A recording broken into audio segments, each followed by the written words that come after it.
যে মায়েরা নিজের ছেলের কাছ থেকে ভীষণ কষ্ট পাচ্ছেন, নিজের মেয়ের কাছ থেকে ভীষণ কষ্ট পাচ্ছেন।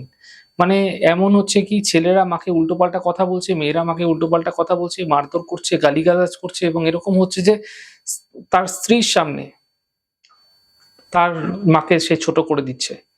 অনেকেরা এমন আছে আবার তার স্বামী নেই। হয়তো তাকে কে দেখবে? তার তো আর ছেলেই তাকে দেখছে না এরকম অবস্থা।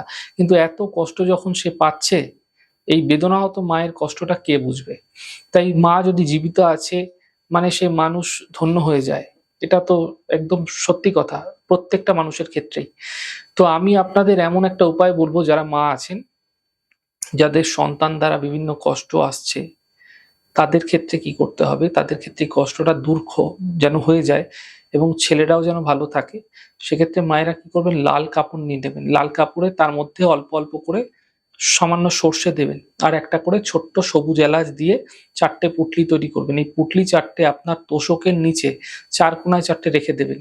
রাখার পর কিছুদিন আপনারা দেখুন, বেশ কিছুদিন পর থেকেই আপনার সন্তানের সঙ্গে সুসম্পর্ক হবে এবং আপনার বৌমা যদি থেকে থাকে সেও দেখবেন আপনাকে সম্মান দিতে শুরু করেছে। এই ছোট্ট প্রক্রিয়া করুন। তবে মাথায় রাখতে হবে প্রক্রিয়া কিন্তু সোমবার দিনই করবেন। অন্য কোনো দিন কিন্তু এই প্রক্রিয়া করা যাবে না।